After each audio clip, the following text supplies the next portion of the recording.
I came to the realization that I am transgender. So imagine how strange those years were as I compressed my growing chest with 3 sports bras, hating my dead name Falia read every day during classroom attendance, and feeling so alienated in my own social circles. To learn that I am perceived, a sexual deviant before a human being. Hello, everyone, and welcome back to the Share Vancouver podcast. We are so excited to have Finn Liu here with us. Finn, who is so amazing, is an openly transgender Chinese high school student who is on a mission to spread awareness of trans-identifying individuals within the Asian community. So welcome, Finn.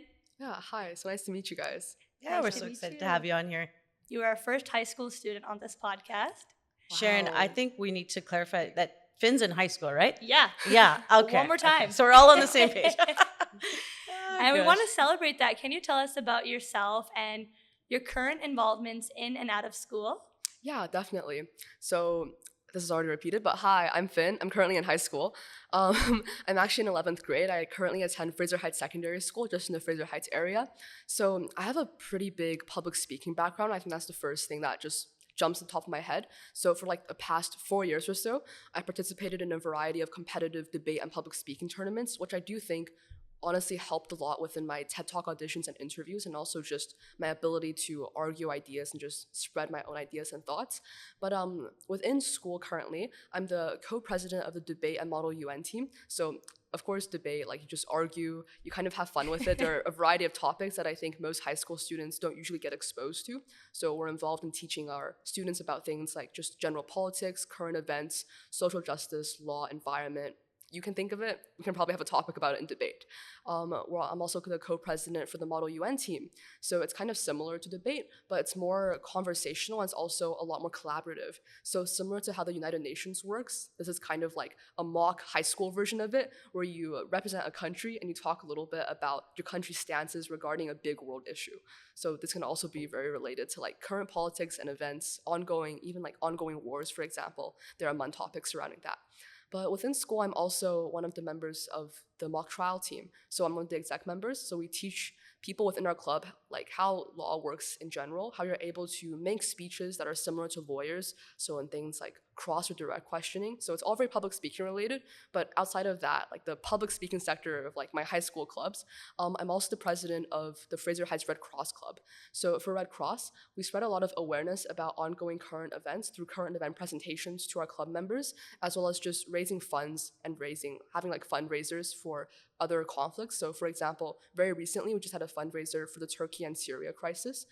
We also previously raised money for the Russia-Ukraine conflict, as well as just spreading some general messages and awareness to teach students how to do political advocacy, such as like emailing your local MP and all of that. Outside of school is where it gets more interesting, I feel like, because a lot of the times schools, I feel like, have very similar clubs, so you can kind of oftentimes see like a debate club at almost every secondary school here in Surrey, although I do think that Fraser Heights is becoming more developed because we're trying to push as many resources to our students as possible. But outside of school, I also do a lot of public speaking. So my TED Talk, I probably talk a little bit more about it later, but I was able to be involved in the TEDx Surrey 2023 as their youngest speaker. That was really cool. I didn't think I would get into that, but fortunately I saw a post actually just on my Instagram story feed as I was just scrolling through one day. I saw a post about TEDx Surrey from the Surrey School District Instagram page actually.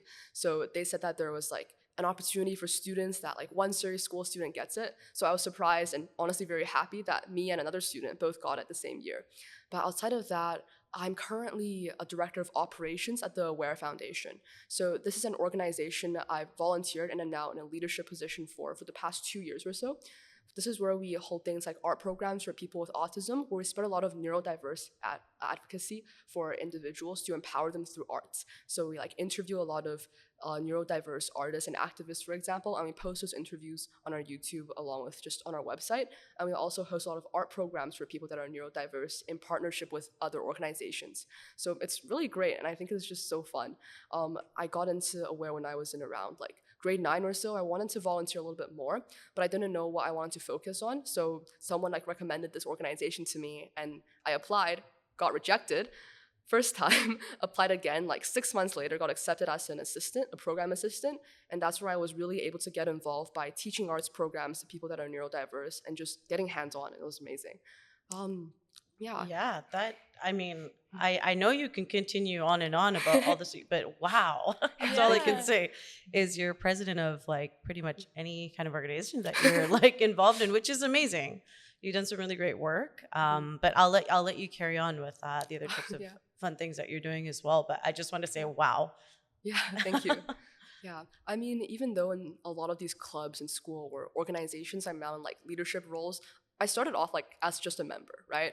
And I think a big part that pushed me to become someone in a leadership role was to give back to the same community that I benefited so much from. So I saw like the execs of my debate team in grade 8, for example, when I was still a very timid, like just very awkward high school student, because you always have that like 13 to 14-year-old like age of just awkwardness when you're entering high school. Yeah. I remember seeing those debate execs win awards and just seem so amazing when they're on a stage and public speaking without any nervousness. I really looked up to that, and I wanted to give back to people that are now in grade 8 and grade 9 and going through the same things that I did within those times.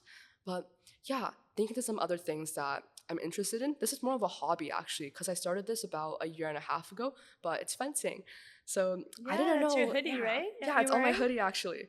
I was at the Canada Winter Games in Charlottetown, PEI just last week for when I was fencing there in both the individual and team mixed event. And fortunately in the team mixed event, we got gold. So that was really fun. That's amazing. Congratulations. Thank you so much. Yeah, it was a lot of teamwork. And I thought that like the team event was a lot more enthusiastic than the individual event, because it was like each sword goes up against the other sword, because in fencing there are 3 swords. There's epee, foil, and saber, and I fence saber, so saber goes up first and then it passes on to other swords, and then the cumulative point total at the end of it wins. So it was like really fun watching my teammates fence after I fenced, so it was just really exciting and we were all hyping each other up. Nice. Yeah. It's not the one where you're on horses and like No. it's like in Viking movies and stuff like that. Obviously not. But Yeah, hopefully it was I'm very glad that we didn't get injured or hurt, or there wasn't bloodshed, because we were not fighting on horses. But, I'm like, yeah. how are you in high school and have like 10 other things you're involved in? yeah. I was like, I'm just playing basketball in high school. Yeah. It was like one sport or like one other clubs. I don't know how you're doing it, but that's exactly why we have you on the podcast, to share thank you that so much. high school students are doing big things in our Yeah, community. 100%. Yeah.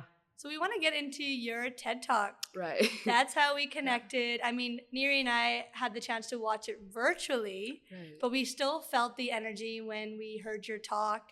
And also being an educator with Surrey School District, I remember I was like, I want to go. I want to be part of this. But can you walk us through your TEDx Surrey 2023 experience? I know you were selected from how many people you were saying to the Like final 12? 60 applicants. 60, yeah. So maybe walk us through that and how you ended up being selected and the whole journey for maybe listeners who want to try out for TEDx, Yeah. like Yeah. Jeg Or Sharon. or Neery. Both of you. Yeah. Yeah. Okay, yeah, of course. So I feel like for all audience members, they kind of just saw the surface of like the actual event that happened just this last January. But this entire process kind of took all the way back in, I think, around June or July or August. This is when like the announcements and marketing for applications came out. So I actually saw this application, as I've already mentioned, on the Surrey School's Instagram page. So they posted it. They were like, hey, there's a TEDx Surrey opportunity for students. All students can apply, and they were going to reserve 1 spot for 1 Surrey School student. So in my head, I was like, okay, I'm not actually competing with adults. So yeah, I have more opportunities. So I was encouraged, but unfortunately I knew that I was also very busy over the summer as well, because I still had some like exam commitments and I still had like club commitments. So I actually scrapped my draft like completely. I didn't want to apply. On the final day, I decided to turn in my draft anyways, because I would like tear myself apart if I didn't try at all. So I turned in the draft. It was about, I think, like a couple of weeks later when they announced the shortlisting for auditions. So this is when they cut, I think, 60 people down to just 25. So after the general applications where you listed like your ideas, why this is so important to your community, as well as my 1,400 word like draft speech, they cut it down to 25 people for an audition. So I was like on a SkyTrain going out like with my friends when I saw the email, and I was so excited. I was like, I wanted to scream. I was like so pumped. But I was also really nervous because during the audition period, you're kind of like on the stage in front of an entire audience of like curation and coaching team members. So it was like, I felt like I was being judged, even though I was like honestly not, right? So I was standing there, and then you had to give like a little bit of background information about your talk, who you are, why it's so important to you, give like a reading of your script, which was the worst part for me because I hated my draft script. It was written like so last minute in my opinion, and it just didn't sound very good. But of course we reworked the script over time afterwards. So I read the script, they asked you some questions. I felt really nervous answering the questions because I thought I wasn't like answering them deep enough. But about like a couple of weeks later, they got back to me and I was selected as one of the 12 speakers. So that was like the application audition process. It felt like it was very long and tedious, even though a lot of the work that was put in honestly came from the first round where you like already have an understanding of what you want to talk about. Like your background information, of course, is already like very personal and stuff that you can speak of from the heart. So I think that's what made it very easy for me to just speak during the auditions and just express and share my stories like just in a very human way. But after that, it was like a lot of scripting before a lot of coaching for speaking. So of course our first draft was like not that good. So there was a lot of coaching with our like talk draft and just our script in general. So after we all got selected, we had like our first workshop where we met all of the other speakers, introduced ourselves. It was honestly really great because I remember like walking in there the first day with my friend Muadisa, who was also selected as the other like Surrey School student, which is amazing. Yeah, two high school students made it, hey? Yeah. Yeah, we were so excited because when we both got the audition, we knew that like, or we thought that only one of us could make it because that's what we remember from what Surrey schools told us, right? Yeah. That there's one spot reserved for a Surrey school student. But then we were so pumped and excited when we both made it. So I mean, I remember walking into Samyamu House, which is where the workshops and like practices where everyone gets together was taking place.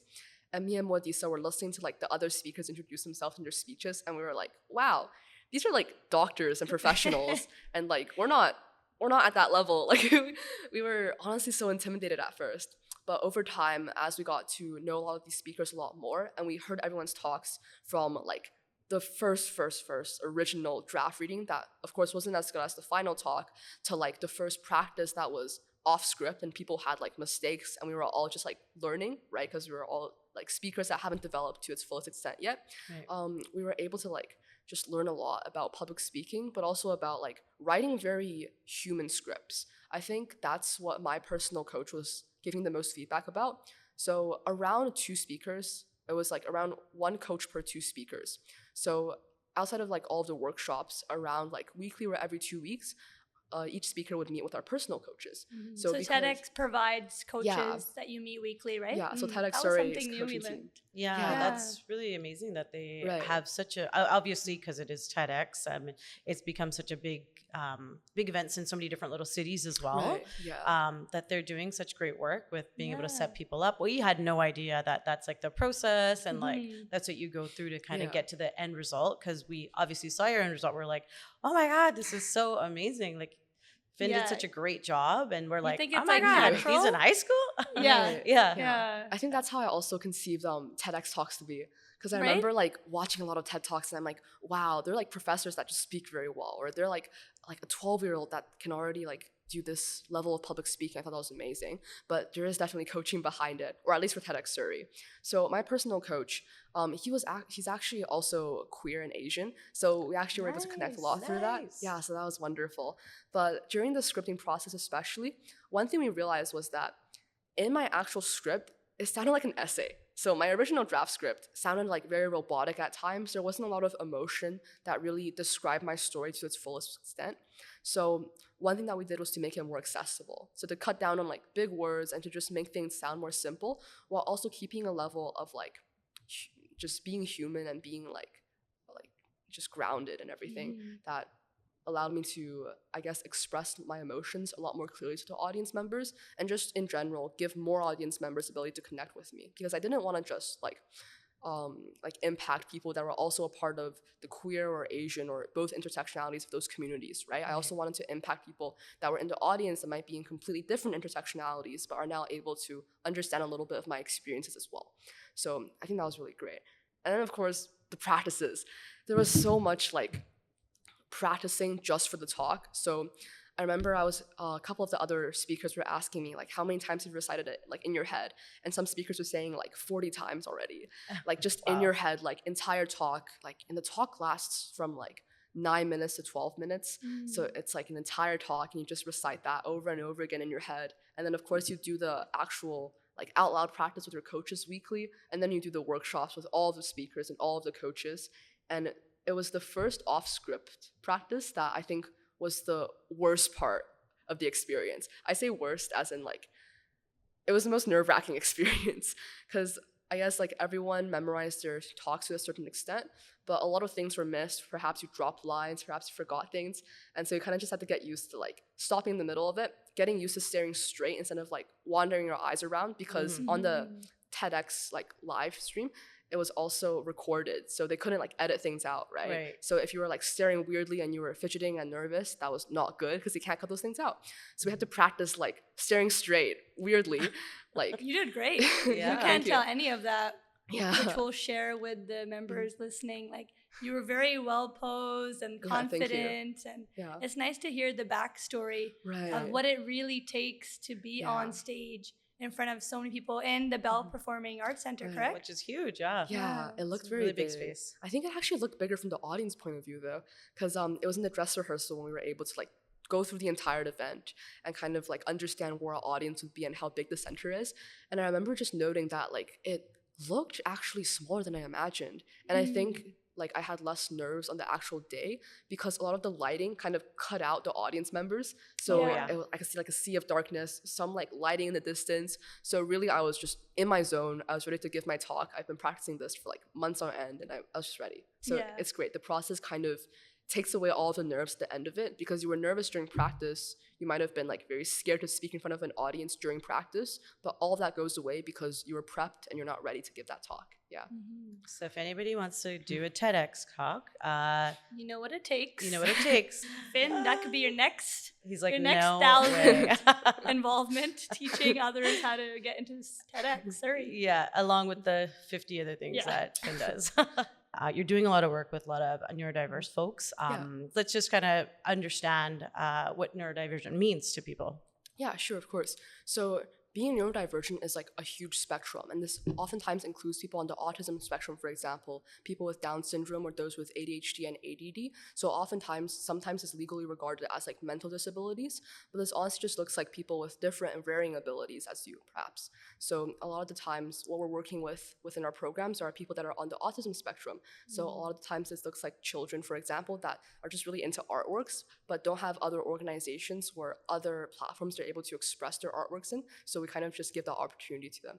I think one of the biggest things is just spreading general awareness as a result of being able to carry things that I've done within my foundation towards like my friend groups, for example, or just my general high school community. So I've learned a lot by working with neurodiverse people just on hand. So a lot of the knowledge and education that I've been able to like have the privilege to understand now, I've been able to spread within classroom discussions. And I think all of those things really contribute towards getting better representation and just more education for high school students in general about neurodiversity.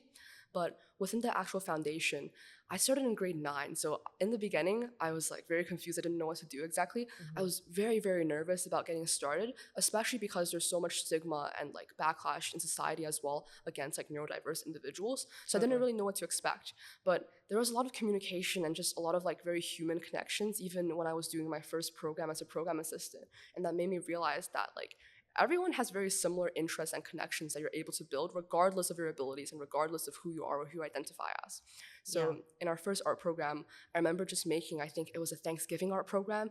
I was teaching them how to make like paper turkey crafts. And it was such a fun bonding experience of just making friends as well within these programs while like just doing artwork on hand and just having a lot of fun. Yeah. Nice, yeah. Wow. So you're leading these workshops for the students in your high school? Is that what you're saying? Actually, outside of high school. Oh, outside. Yeah. Okay. Wow. Amazing. I know as an educator, like learning, I think from ourselves as well, learning about neurodiverse is like a newer term that's coming up for us. And yeah, it's so amazing to see the programs that are happening in and out of schools for that. Yeah. Yeah. Yeah, we wanted to transition into, I guess you could say you're coming out, sorry, into your Chinese family. Like you want to walk us through that, the journey through that, and how that kind of came about in your experience, because you did come out at the age of 14. Yeah. So yeah, I'd love to hear the story. Yeah, definitely. So I came out I originally came out to my friends first before my family, which I think is pretty common amongst a lot of queer youth, at least as far as I know, because all of my friends came out to their friends first before their families, because coming out to your family is like a big deal.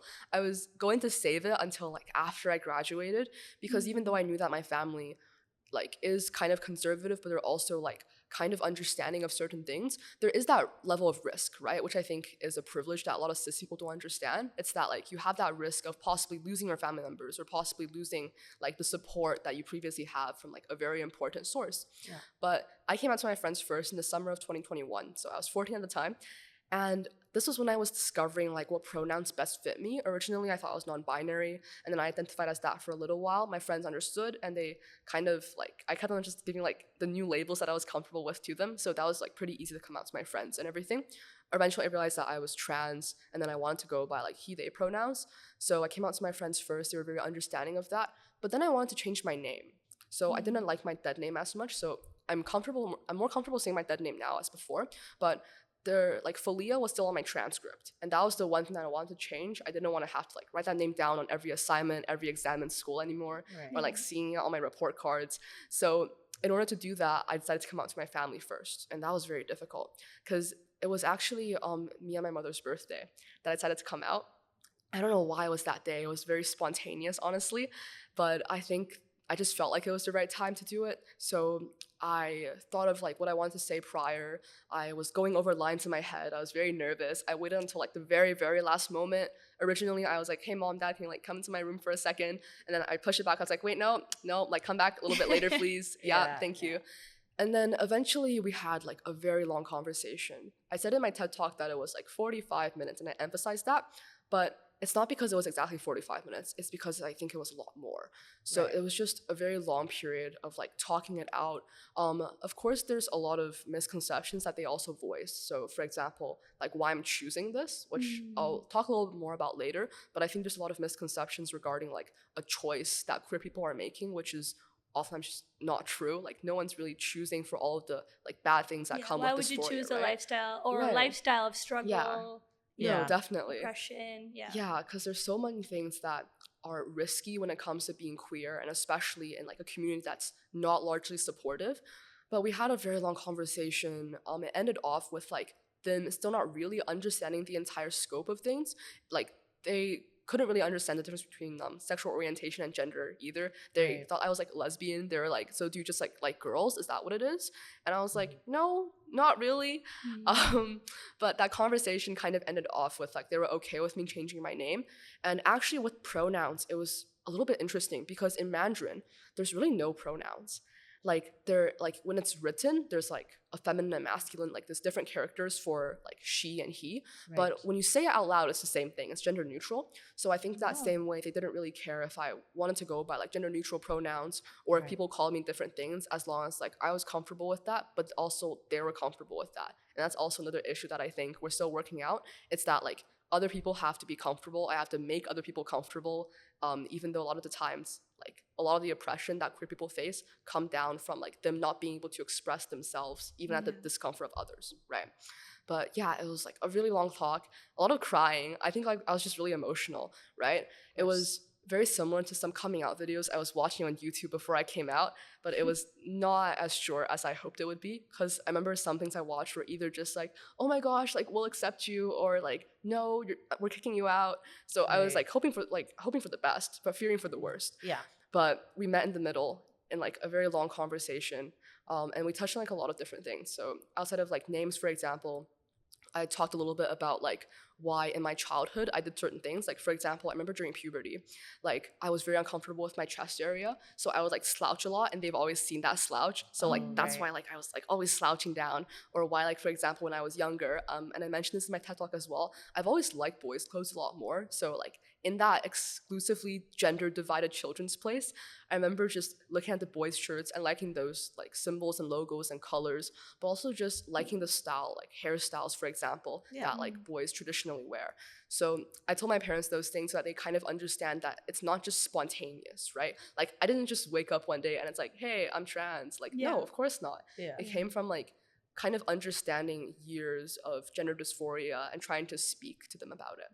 So I'd say that it was as successful as it could have been for coming out, but it could have gone better if there's like less stigma within the Chinese community especially, right? So that my parents would have less misconceptions about just being queer and being trans in general. Yeah.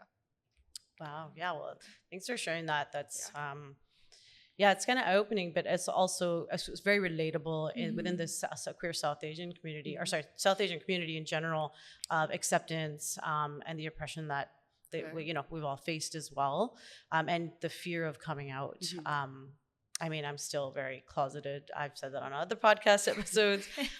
So that totally, you just keep repeating certain things in your head, or you're like, oh, I'm going to tell them right now. You know, it's like it's stuck in your head, that dialogue. When? Yeah. Is it today? Is today the day? Yeah. Should I bring this up while I'm driving in the car? It's just a repetitive conversation in your head over and over and over again. But kudos to you to be able to, put your foot forward and just, live your authentic life and thank you so share much. That with your parents and your family. And we never want to just focus on like coming out, because it's not a one-time thing, as we know. You know what I mean? And like the purpose of the podcast is not just to talk about coming out stories, but also recognizing it's not a one-time thing. Definitely. And that all queer and trans folks experience the same thing. That reoccurring dialogue, that fear. Watching YouTube videos, 100% did that. Was like parents' reaction to coming out. Like how many videos did I watch? How many articles did I read? Like these are things that every queer trans folk is doing. I have to step into these YouTube videos. I have no idea that they even there's exist. so many. There's so many. Oh, okay. Yeah, and I think another experience is like testing the waters before you come out. Yes. I'm not sure if this is like very relatable, but saying something sometimes, like for example, hey, like just a random friend or even like a fake friend, like imaginary friend, like, hey, ex-friend is like queer, she has a girlfriend, what do you think about that? And then you see their reactions and then you kind of base your judgment based off of what they say for all those hypothetical scenarios you bring onto them. That's what I was doing a lot before I came out. So I feel like that's pretty common as well. Yeah, definitely. I love us sharing war stories. I have too many to share, so I'll stop. Finn, so we love your courage with your family. How has it been in school context? Because like when Neery and I talk about our high school experience, we are a lot older, but for us growing to high school, it was never talked about. The only word that was thrown around was gay, but it was an insult and no one ever talked about it. How has your experience been with your transition in schools with your friends? It's so nice to hear your friends have been accepting and they were the first people you told, which is also very common for queer folks. I feel like it's friends first, then family. You test the water with your friends and then you go. So can you talk about that experience in school setting? Yeah, definitely. So like I came out to my friends first, as you guys already know. Of course, it's not all like rainbows and sunshine. Unfortunately, I also had to cut off some friends as a result as well, because some people just, I guess, couldn't get past their transphobia or bigotry and just understand that like I'm still the same person, right?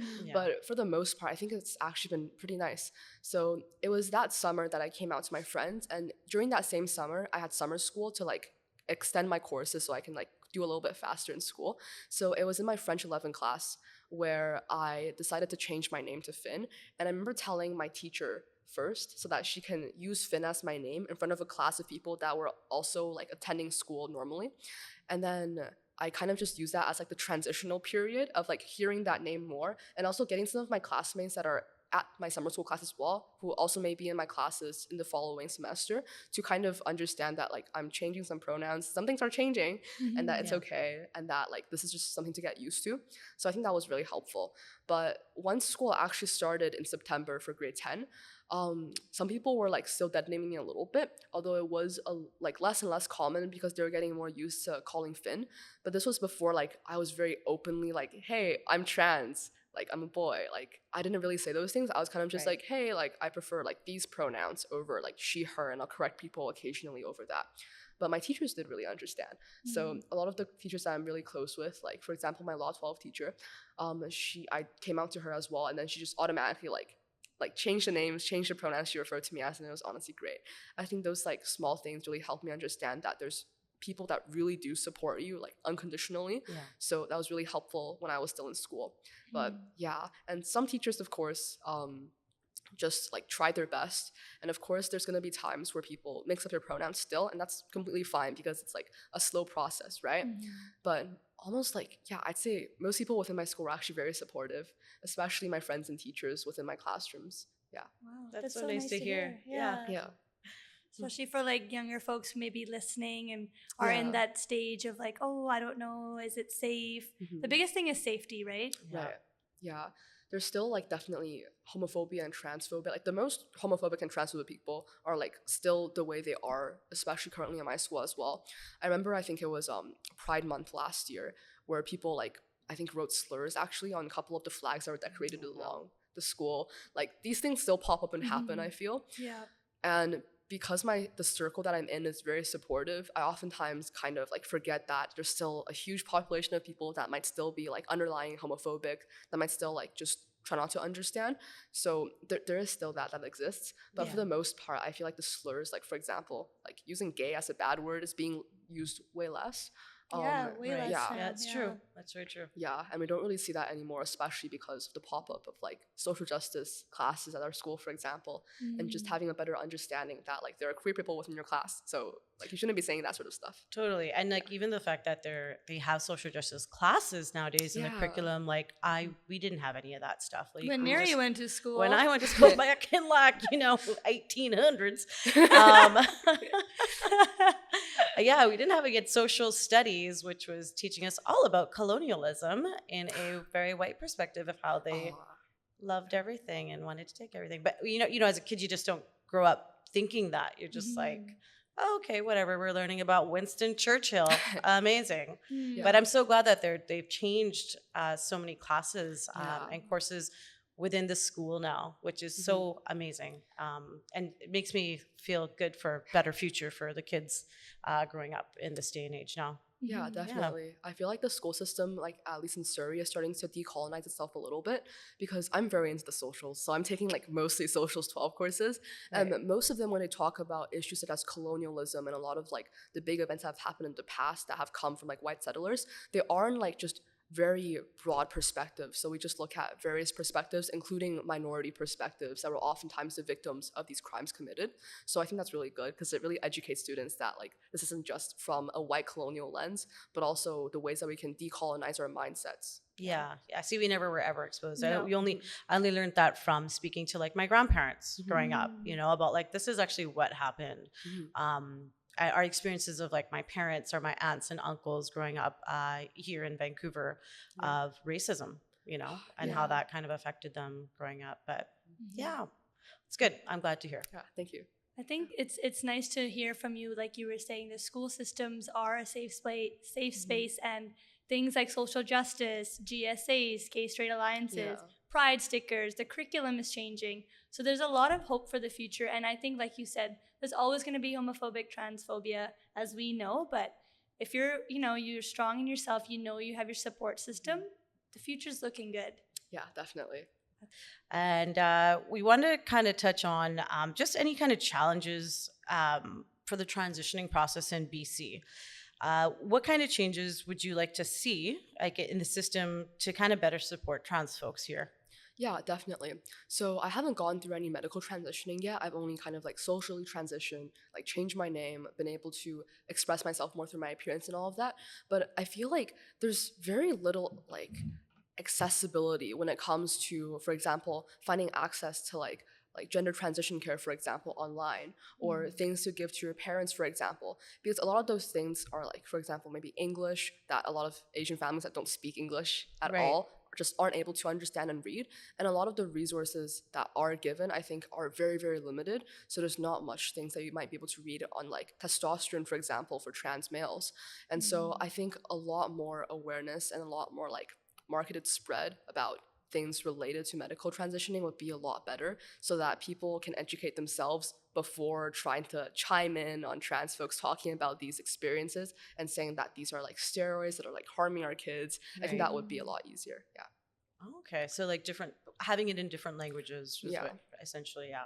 That would make so much sense because I feel like there are a lot of folks that are here, right, as immigrants as well, that might not understand the terminology in general, right? Like, I would think that a lot of folks like from the South Asian background too would be so lost, right? And to have to explain that, I would never be able to explain that in our language, in Punjabi. I would just be like, I don't know what I would even say. So I think they've created resources in different languages like PFLAG, but for like what is queer, what is trans, but not the transitioning or medical terminology. So that could be something that maybe reaching out or I'm that's surprising to me here in BC that they don't have it in different languages. And I think like systemically it's just not very accessible in the first place. So people like, for example, like I might not know where to reach out for help, for example, if I'm like facing struggles with gender dysphoria and everything, or how I'm able to like find counseling for my family and myself. I think these are resources that should be more accessible towards families, especially for kids that are queer and just discovering themselves, and shouldn't just be like hidden away for us to really try to find on the internet, right? 100%, That's a good point, because it's hard to find, even for ourselves, like if you want to find like a queer counselor, it's like you really have to search and you'll find like one. There's like very few. There's like one in Vancouver or something. I think you have to really dig deep, or you either have to know somebody, you know, like within the queer community that has either gone to them or like, you know, like kind of that. It's hard to find. Well, I think there's a lot of great resources out there, like their community and so forth. When I say community, I mean like the Q community in downtown. They have some good resources from what I've gathered, at least, that support everybody in the 2+ LGBTQ community there. That's great. I think, Finn, we want to go back into schools. So you're in high school, and we wanted to know more, because as an educator myself, teachers are involved in SOGI, which is sexual orientation, gender inclusion. And this is sort of newer curriculum or newer teachings that teachers are educated on. In like 2018, I think it came about to be. So I think with that, the changes that have come with this are like, you know, there's pride stickers at schools, there's gay straight alliances, there's talks about like gender inclusive washrooms. Do you feel that, I know you said there's some teachers that have been supportive. Do you find that there could be changes in school to further better help support students who are queer and trans? Yeah, sure. I feel like a big part of that actually comes down to the curriculum again, because I feel a lot of trans issues, for example, or queer issues shouldn't just be brought up in a social justice class, right? Like it's not just an identity to be debated and to be educated about. I feel like there should be more importance put into like history classes, for example, about like queer history that oftentimes you don't hear about. Like the most you hear about is like Stonewall, right? That's kind of the most that we learn about it. Like there's so many other things that we can talk about in terms of like queer education that I think is just not expanded on within schools. So all we kind of have is just social justice class that a lot of students don't really take in high school either. So I feel like we can expand our curriculum in that sense. But a lot of the times, because teachers have gone through SOGI training, I feel like it has been a lot more inclusive. So I feel a lot safer knowing that teachers to some extent are educated, or at least know a little bit about how to make queer students feel more welcome within classrooms. So like even if they themselves perhaps might still be very conservative, for example, they at least still respect my name that is on my transcript now, my pronouns, and like I might have to correct people, but as long as they like still correct themselves, that's completely okay. So I feel like that's really important. But the other thing is, because there are like SOGI workshops for teachers, they're now able to spread those like messages back to the school community, which I think is just great. So more of the student populace, for example, understand things about gender and queer inclusion, because we have like just ongoing posters or stickers around the school that talk a little bit and educate students a little bit about like queer identities. These may be a little bit more prevalent during like Valentine's Day or during Pride Month especially, but because like pride stickers, for example, like something as simple as the Surrey schools, this place is safe for like all students sticker that's like has like a rainbow pride symbol on it. I feel like those kind of things, because they're there like all year round, kind of recognizes that queer people don't just exist like during Pride Month, right? And we should always be accepted like at all times, and should always be able to feel safe within schools. So I think those like small things are great steps towards like trans inclusion and queer inclusion within schools already. I think so. That's so nice. Just like, again, speaking as an educator, we get to be part of these workshops. And like none of this existed, I would say, like 5 years ago. There was no pride stickers. Like I have 2 on my door now, and I'm like, oh, this feels like a, you know, Like that's like me in a way being like, oh, I'm here for you kids. I come out, and I know off this podcast you were asking me about my experience. Like, am I necessarily out and in my school setting? And like I said, I'm not. And I think it's so courageous that being in school like yourself, being out and proud and creating representation for other trans folks is huge. Yeah. That's so empowering. And I just just talking with you, that kind of gives me more hope to maybe be a little bit more visible in the best way I can. But it is a scary road in schools. Yeah, definitely. I feel like that's also kind of why I'm so like, I have this push to like work my hardest and do the best I can, because I kind of want to show people that like no matter your identity, even if you're like a gender minority, even though I'm trans, we can still accomplish amazing things.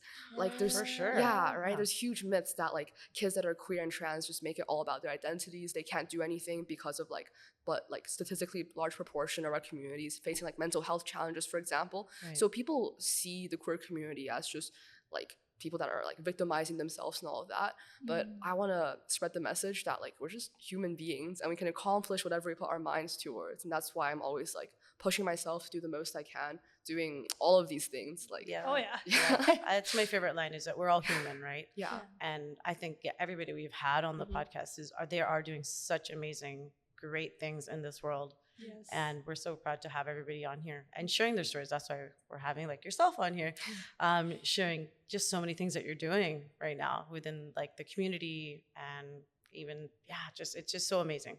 Thank you. It's so amazing. Yeah, great work. We wanted to also kind of like touch upon, a lot of people have misconception about the trans world, or trans folks. Maybe you can just kind of share, educate our listeners on things that we can do better as well. Yeah, definitely. So I think like the two biggest misconceptions, and these are things that I hear a lot within the Chinese community as well, are one, that this is a choice, and two, that we are manipulated for some reason.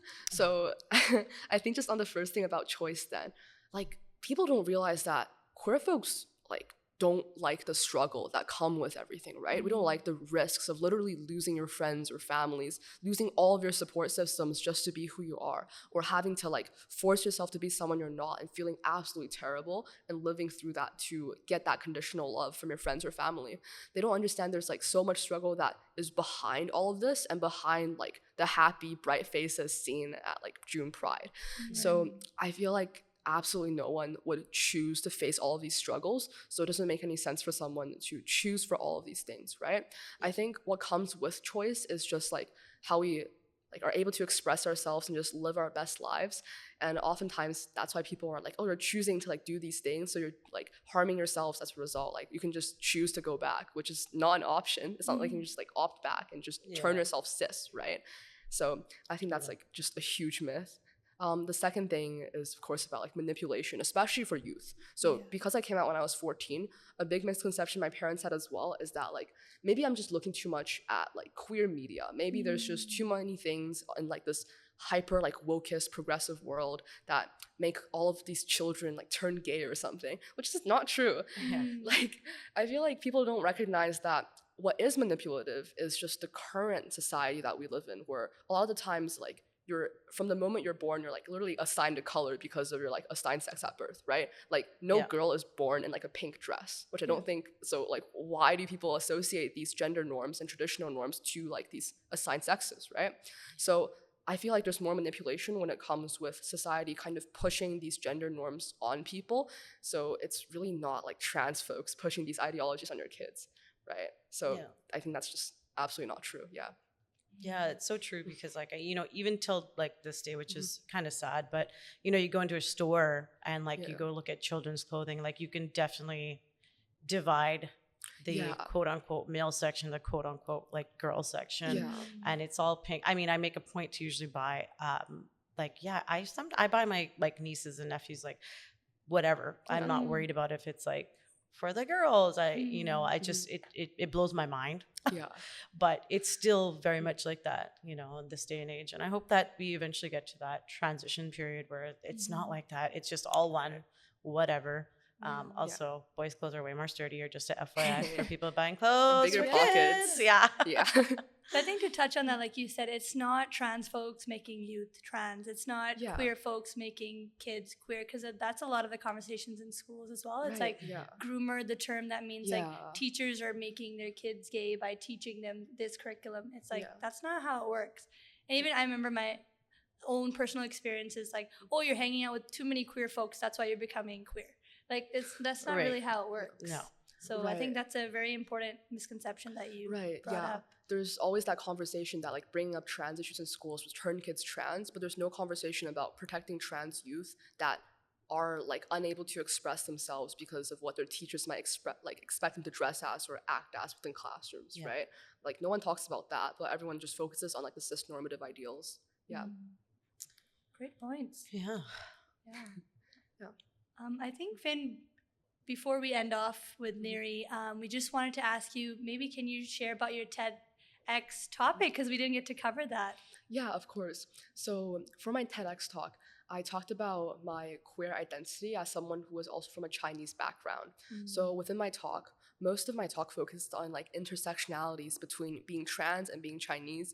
I remember having a couple of jokes about how like I can't just come out to my dad while holding a plate of like cut up fruit, because that's what parents used to, like Asian parents used to like show their love to you a lot of the times. Right. So by feeding you? Yeah, by feeding you. So I think especially coming from a very conservative Chinese background, I want to share my stories and experiences growing up, leading up to like my coming out, and just some general ideas about how we can break down barriers to better trans inclusion within the Chinese community, especially as a result of communicating. So communication was a big part in my talk.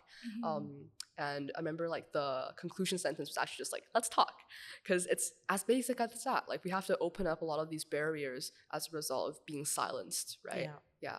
So my talk just primarily focused on speaking openly and not fearing like these aspects of expression for queer folks, especially if you're in the Asian community, and to just do your best to be more open about it and to open up conversation from a familial perspective, especially as well. Yeah. Wow. And you were the youngest speaker at TEDx, so listeners, keep an eye out for that video. We'll be sharing it on our page. Yeah, we'll share the link and all that stuff. But again, I think lastly, we wanted to just ask, what's some advice you'd like to give other trans folk, like especially those who are younger and still discovering their identity? Yeah, I think like two quick things then. I think firstly, take your time. It's not going to be a journey that's just gonna like finish very quickly.